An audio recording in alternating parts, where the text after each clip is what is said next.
Hello learners, welcome to IAS marathon back with a new lesson.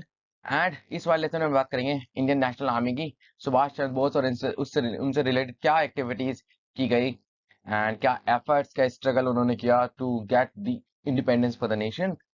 But उसके पहले आपको ये देखना पड़ेगा क्विट इंडिया मूवमेंट एंड उस पर क्या लोगों के पर्सपेक्टिव से क्या क्या एक्टिविटीज उस टाइम पे हुई, क्योंकि इंपॉर्टेंट है, रिलेशन ही है ना साथ कि ठीक है, क्योंकि टाइम पीरियड सेम है एंड सेकेंड वर्ल्ड वॉर का भी यही टाइम है। ठीक है, तो उससे काफी ज्यादा यहाँ पर रिलेशन है। तो पहले क्विट इंडिया मूवमेंट देखना, उसके बाद हम देखेंगे। स्टार्ट करते हैं इंडियन नेशनल आर्मी। तो सुभाष चंद्र बोस हम इससे सबसे ज्यादा देखते हैं, लेकिन सुभाष चंद्र बोस के आने के पहले क्या एक्टिविटीज इसमें हुई थी, ठीक है, वो देख लेते हैं। सबसे पहले तो ये जान लो आपकी जो आइडिया था इंडियन नेशनल आर्मी का, आईएनए का, वो फर्स्ट सबसे पहले किसने बताया था? वो बताया था मोहन सिंह ने। मोहन सिंह मलाया में। ठीक है, मोहन सिंह कौन थे? ये एक इंडियन ऑफिसर थे ब्रिटिश इंडियन आर्मी में। इन्होंने ब्रिटिश इंडियन आर्मी से बेसिकली रिट्रीट कर दिया एंड उनकी जॉब छोड़ के जापानीज के पास चल गए फॉर दी हेल्प, ताकि इंडिपेंडेंस दिला सके इंडिया को। ठीक। अब उस टाइम पे जापानीज क्या कर रहे थे? उस टाइम पे ये सोच रहे थे कि जो सिविलियन इंडियंस है उन्हीं को ही इनकरेज करें against the anti British feeling उनके अंदर जगाएं और ऑर्गेनाइजेशन बनाएं थ्रू।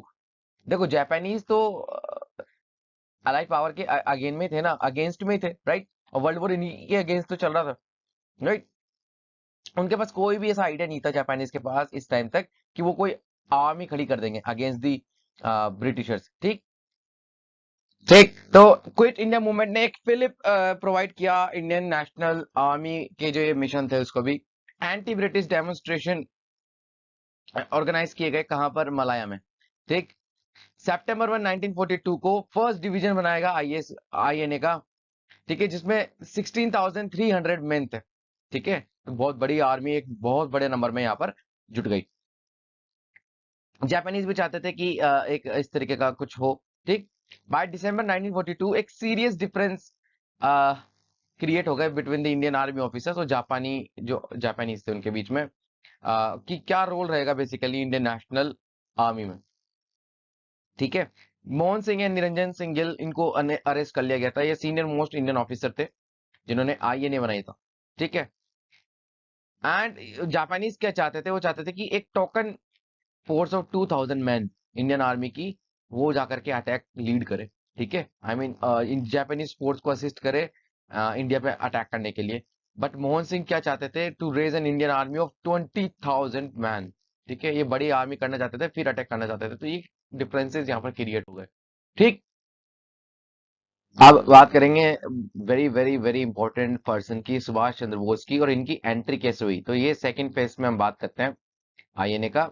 सुभाष चंद्र बोस सिंगापुर आए थे 2 जुलाई 1943 को, है ना? जर्मन्स ने इनकी मदद करी थी सबमराइन के थ्रू एंड जापानी सबमराइन के थ्रू ये एंटर किए थे। तो ये टोक्यो गए थे, वहां के प्राइम मिनिस्टर तोजो से मिले, है ना? And declare that Japan had no territorial design on India. ठीक है, कि आजादी के बाद, आजादी जब मिलेगी तो जापान उस पर कोई भी किसी भी तरीके का टेरिटोरियल डिजाइन नहीं मतलब क्लेम करता।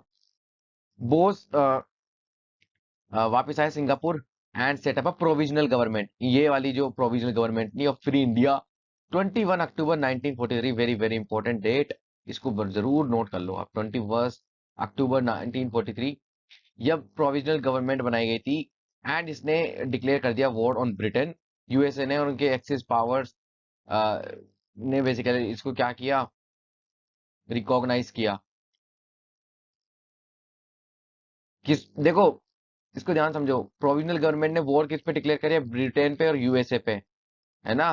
अलाइड पावर्स पे। एंड इनको बेसिकली किसने रिकॉग्नाइज किया? एक्सिस पावर ने और उनके सैटेलाइट्स ने, जैसे जर्मनी, है ना? और उस टाइम पे जापान, इन सब ने इसको रिकॉग्नाइज किया। तो सुभाष चंद्र बोस ने दो हेडक्वार्टर्स बनाए आईएनए के, एक रंगून में, रंगून कहाँ? म्यांमार में, एंड दूसरा सिंगापुर में। एंड इन्होंने रीऑर्गेनाइज करना स्टार्ट कर दिया आईएनए को, रिक्रूट्स करना स्टार्ट कर दिया सिविलियंस को, फंड्स गैदर करना स्टार्ट कर दिया। एक वुमेन रेजिमेंट भी बनाई थी, रानी झांसी रेजिमेंट। ठीक है। 6 जुलाई 1944 को सुभाष चंद्र बोस ने ब्रॉडकास्ट किया आजाद हिंद रेडियो।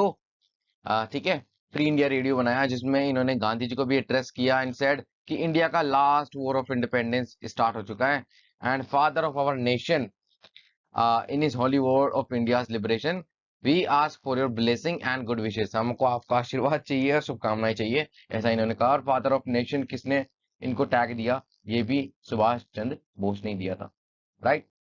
अब बात करेंगे जो ये इंडियन नेशनल आर्मी की जो बटालियन थी जिसको शाह नवाज लीड कर रहे थे, इन्होंने जापानीज आर्मी को एकम्पनी किया इंडो बर्मा फ्रंट से, ठीक है। ये देखो यहाँ पर, ये समझ लीजिए आप, एक बहुत ही रफ सा मैप बना रहा हूं मैं, बहुत ही ज्यादा रफ सा,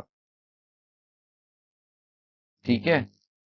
ये जो इधर इंडियन, ये जो इंडो बर्मा बॉर्डर थी, ये जो फ्रंट था ना, यहाँ से जापानीज अटैक करेंगे, और इस वाले मार्च को लीड करेगा कौन? जापान। और जापान के साथ कौन? इंडियन नेशनल आर्मी के शाहनवाज, ठीक। तो ये इसको इम्फाल कैंपेन के नाम से कहा गया, इम्फाल कैंपेन। ये सबसे पहला अटैक था इंडियन नेशनल आर्मी का। लेकिन देखो यहाँ पर एक बहुत ही खतरनाक और बहुत ही गलत चीज होती है, यहाँ पर एक डिस्क्रिमिनेटरी ट्रीटमेंट किया जाता है ब्रिटिश, जो सॉरी जापानीज आर्मी ऑफिशियल्स थे उनके द्वारा अगेंस्ट किनके? जो इंडियन नेशनल आर्मी के जवान थे, उनके जो सैनिक थे, है ना। उनको राशन भी कम दिया जाता था, आर्म्स भी कम दिए जाते थे, और उनसे बहुत ही डे टू डे रूटीन के इनके पर्सनल मैनुअल काम भी कराए जाते थे जापानीज यूनिट्स के, शू पॉलिश करना, उनके कपड़े धोना, तो ये सब। तो इस चीज ने क्या किया? कंप्लीटली डीमोरलाइज कर दिया इंडियन नेशनल आर्मी के जवानों को, एंड इम्फाल कैंपेन फेल हो गया था, ठीक है। जापानीज ने यहाँ पर रिट्रीट कर दिया, एंड इंडियन नेशनल आर्मी की यहाँ पर सब होप्स का क्या हुआ? दमन हो गया, ठीक। तो 1945 तक ये रिट्रीट चलता गया, फाइनली सरेंडर कर दिया गया, एंड फिर इंडियन नेशनल आर्मी के जवानों को और जिनको अरेस्ट किया गया था उन्हें इंडिया में लाया गया, है ना। और फिर उनपे काफी सीरियस पनिशमेंट का उनको डराया भी गया इस तरीके से। फिर इंडियन नेशनल आर्मी के ट्रायल्स हुए थे, ठीक है। और वो किस तरीके से हुए थे, और उनके खिलाफ कौन कौन से डिफेंस जो बटालियंस थी डिफेंस की, हम बात करते हैं इंडियन नेवी नेवी में जो म्यूटिनी हुई थी, है ना, उन सबको लीड किया था इन वाले ट्रायल्स में, ठीक है। तो उसके बारे में हम देखते हैं अब। बात करते हैं रेड फोर्ट ट्रायल्स की। तो इनिशियली पता है देखो क्या कहा, देखो प्रेस ने ऐसी बातें उछाल दी कि ये लोग मिसगाइडेड है और इन पे क्षमादान की बात यहाँ पर की जा रही है। लेकिन धीरे धीरे क्या फैलने लगी बातें, रेड फोर्ट ट्रायल्स के जब स्टार्टिंग हुआ, ठीक है, कि डेली एडिटोरियल्स आने लगे, इंडियन नेशनल आर्मी के जो जवान है उनके हीरोइक पैट्रियट्स हैं, ना कि कोई मिसगाइडेड मैन है, ठीक है। गवर्नमेंट के स्टैंड को क्रिटिसाइज किया गया यहाँ पर। बेसिकली ये शो यही तो कर रहा है, गवर्नमेंट का पक्ष ही तो ये लेकर के आ रहे हैं। वो इस तरीके की बातें फैलाते हैं जानबूझ के, ताकि अशांति ना फैले समाज में, ठीक है। प्रायोरिटी कवरेज दी गई आईएनए ट्रायल्स को एंड आईएनए कैंपेन्स को, किस तरीके से इंटरनेशनल न्यूज बन चुकी थी उस टाइम पे। इनसे क्या कहा कि most popular one being a patriot not traitor was widely circulated. जय हिंद की यहाँ पे नारे लगने लगे। देखो एक नारा ये भी था कि लाल किले से आई आवाज, सहगल ढिल्लो शाह नवाज। ये बहुत बड़े लीडर्स थे उस टाइम पे, ठीक है, बहुत बड़े आर्मी ऑफिसर्स थे ये, ठीक है। यस। अब डिफेंस में कौन थे देखो इस टाइम पे इंडियन नेशनल आर्मी के? कांग्रेस ने, और कांग्रेस में अगर हम देखें तो कांग्रेस के लीडर्स, एंड उनके अलावा भोला भाई देसाई, तेज बहादुर सप्रू, के एन काटजू, नेहरू, ठीक है। उसके अलावा आसफ अली, ये सब लोग कहाँ गए थे? रेड फोर्ट ट्रायल्स में, हिस्टोरिक रेड फोर्ट ट्रायल्स के पार्टिसिपेंट थे ये सब लोग। Even the appeals by the liberal Indians were mad in the interest the good future relation between India and the British. ये एक भी बात कही गई यहाँ पे। अब ब्रिटिशर्स को पता था कि इनका बहुत पॉलिटिकल सिग्निफिकेंस है। जो नॉर्थ वेस्ट फ्रंटियर प्रोविंस था उसके गवर्नर ने तो अबेंडन करने की बात कही कि इन ट्रायल्स को खत्म कर दिया जाए, है ना। अब इस मूवमेंट ने इतना पॉलिटिकली हाइप ले लिया कि हर दिन कोई ना कोई न्यूज आती थी, और सब इसको इस नजर से देख रहे थे कि ये इंडियन वर्सेस ब्रिटिश हो रहा है, ठीक है। उनको डेथ सेंटेंस तो दे दोगे आप, लेकिन पॉलिटिकल पार्टीज का इंडिया से इतना प्रेशर है कि जो आर्मी चीफ क्लाउड है ना, वो क्या चाह रहा है? वो चाहता है कि कम्यूट हो जाए, ठीक है।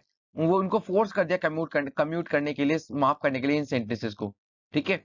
और वो भी थे, ठीक है। फर्स्ट ट्रायल की बात है ये, तो फर्स्ट ट्रायल में इस तरीके की यहाँ पर बातें हुई, ठीक। अब यहाँ पर इस चीज ने एक चीज को लीड किया, और वो था रॉयल इंडियन नेवल की जो म्यूटिनी हुई। अब देखिए जो royal Indian naval army basically navy थी, इसने रिवॉर्ड स्टार्ट कर दिया 18 फरवरी को। एंड जहां पर 1100 नेवल रेटिंग्स HMIS तलवार के काम करना बंद किया और प्रोटेस्ट करना स्टार्ट कर दिया, क्योंकि बहुत सी ऐसी चीजें थी जो उनके खिलाफ हो रही थी, जैसे रेशियल डिस्क्रिमिनेशन किया जाता था, खाना अच्छा नहीं होता था। ठीक है, बहुत से इक्विपमेंट्स इनको नहीं दिए जाते थे। BC दत्त को सबसे पहले यहाँ पर अरेस्ट किया गया और इसी ने यहाँ पर जो है सबसे पहले लोगों की भावना भड़काने का काम किया। ठीक, इसके अलावा बॉम्बे की सिटी में यहाँ पर काफी ज्यादा तोड़फोड़ मची। ठीक है, 30 से ज्यादा शॉप्स का डिस्ट्रक्शन हो गया, पोस्ट ऑफिस खत्म हो गए, है ना, पुलिस चौकीज को यहाँ पर उनका नुकसान हुआ। एंड बहुत से फूड ग्रेन शॉप्स और स्ट्रीट लैम्प इनको भी हानि पहुंची काफी ज्यादा। तो यहाँ पर वायलेंस काफी ज्यादा हो गया था। ठीक है, तो मोस्ट सिग्निफिकेंट फीचर क्या रहा इस शॉर्ट अपराइजिंग का, कि पब्लिक सपोर्ट मिल गया म्यूटिनियर्स को, पब्लिक सपोर्ट काफी ज्यादा मिला। जो सिटी ऑफ बॉम्बे थी, स्पेशली जो लेबरिंग क्लासेस थी यहाँ की, उन्होंने स्ट्राइक करना स्टार्ट कर दी और सपोर्ट दिखाना स्टार्ट कर दिया to the mutineers. The public transport जो नेटवर्क था was brought to a halt। ट्रेनें रोक दी गई, ट्रेनों को जला दिया गया, रोड ब्लॉक कर दिए गए, कमर्शियल स्टेब्लिशमेंट को खत्म कर दिया गया, बंद कर दिया गया। तो एक आर्मी बटालियन को उतारा गया by the Britishers to control the situation. 3 दिन में, 3 दिन के बाद बॉम्बे इतना शांत हो गया था, उसमें अंदर काफी सारे लोग मरे गए। ठीक है, अब रिप्रेशन होगा तो काफी सारे लोग मरेंगे। 228 सिविलियंस को मार दिया गया और कहीं ज्यादा हजारों की संख्या में यहाँ पर लोग इंजर्ड हो गए। मीनवाइल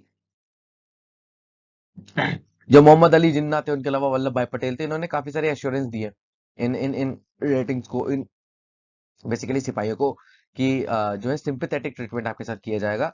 तब जाके सरेंडर किया इन सब लोगों ने, राइट।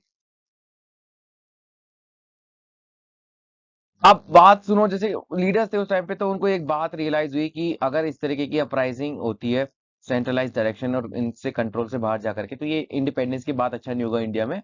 बहुत से कांग्रेस के ऐसे इंसान से खुश नहीं थे, क्रिटिसाइज किया, जैसे कम्युनिस्ट पार्टी थे और रेडिकल हिस्टोरियंस थे, उन्होंने इस काफी क्रिटिसाइज किया कि अगर इस तरीके की कोई मैसिव पॉपुलर अपराइजिंग हो रही है, तो ये सिर्फ वो हमको पूरा हक और रियल इंडिपेंडेंस वही हुई ना कि सिर्फ ट्रांसफर ऑफ पावर हुआ, है ना।